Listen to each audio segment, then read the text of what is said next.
বিহার ও ঝাড়খণ্ডে বন্যার জেরে এই সিদ্ধান্ত নেওয়া হয়েছে। ফারাক্কা ব্যারেজ এলাকার পানি বিপদসীমার ৭৭.34 মিটার উপর দিয়ে প্রভাবিত হচ্ছে।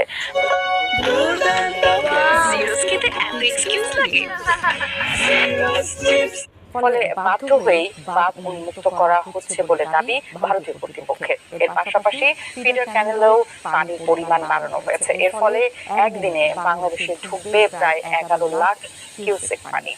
বাঁধ খুলে দেয়ায় বন্যার আশঙ্কা তৈরি হয়েছে পশ্চিমবঙ্গের মুর্শিদাবাদ সহ বিভিন্ন এলাকায়। বন্যা পরিস্থিতি ও পাহাড়ি ঢলের বিষয়ে আগে থেকে বাংলাদেশকে তথ্য সরবরাহের দাবি ভারতের।